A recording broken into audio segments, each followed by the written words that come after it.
महादेव के 3 सबसे घातक अस्त्र। दोस्तों, भगवान शिव के पास ऐसे कई अस्त्र हैं जिनका एक प्रयोग ही इस पूरी सृष्टि को तबाह कर सकता है।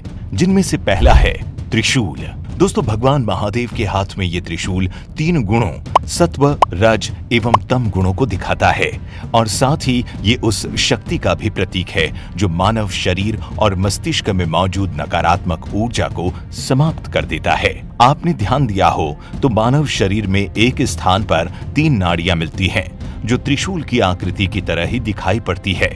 ये 3 नाड़ियां ईड़ा, पिंगला और सुषुम्ना कही जाती है, जिनमें से ईड़ा और पिंगला को उसकी विशेषताओं के आधार पर शिव और शक्ति का नाम दिया गया है। वहीं सुषुम्ना नाड़ी बहुत शक्तिशाली मानी जाती है। माना जाता है कि यदि कोई व्यक्ति सुषुम्ना नाड़ी पर ऊर्जा को केंद्रित करने में सफल हो गया तो बाहरी दुनिया की किसी भी क्रिया का उस पर कोई असर नहीं पड़ेगा। धनुष पिनाक। आपको बता दें कि धनुष पिनाक का निर्माण स्वयं शिव जी ने ही किया था।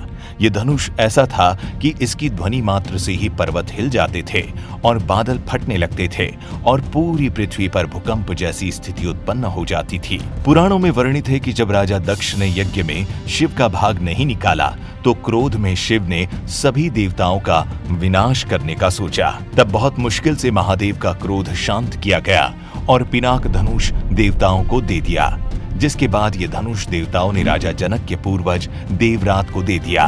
ऐसा कहा जाता है कि शिव जी के अलावा ये धनुष कोई और नहीं उठा सकता था, जिसके बाद राजा जनक ने इसे शिव की धरोहर समझकर सुरक्षित रूप से रख दिया। पाशुपतास्त्र। शिव जी का सबसे प्रमुख, सबसे प्रिय और सबसे विध्वंसक अस्त्र है पाशुपतास्त्र। इसके प्रहार से बचना किसी के लिए भी आसान नहीं। इसमें संपूर्ण सृष्टि को विनाश करने की क्षमता थी। इस अस्त्र को पशुपति नाथ ने ब्राह्मण की रचना से पहले ही घोर तपस्या के फल स्वरूप आदि शक्ति से प्राप्त किया था। क्योंकि इस अस्त्र से पूरी पृथ्वी को नष्ट किया जा सकता था, इसी कारण अर्जुन ने इसका प्रयोग नहीं किया। पाशुपतास्त्र को केवल भगवान विष्णु का सुदर्शन चक्र ही नष्ट कर सकता था। ये अस्त्र चारों दिशाओं से विजय दिलाने वाला था, जिसे आंख, शब्द, धनुष या मन से छोड़ा जा सकता था। इसके अलावा शिव के चक्र को भी शिव के सबसे घातक अस्त्रों में गिना जाता है, जो दिखने में तो छोटा है लेकिन अचूक माना गया है। वैसे तो सभी देवी देवताओं के पास अपने अपने अलग अलग चक्र थे, जिनके नाम भी भिन्न थे। जिनमें से शंकर जी के चक्र का नाम भवरेंदु, विष्णु जी के चक्र का नाम कांता चक्र और देवी का चक्र मृत्यु मंजरी के नाम से जाना जाता था। आपने ध्यान दिया होगा कि सुदर्शन चक्र का नाम हमेशा से भगवान कृष्ण के नाम के साथ जुड़ा है, किंतु ये बहुत ही कम लोग जानते हैं कि सुदर्शन चक्र का निर्माण भगवान शंकर ने किया था।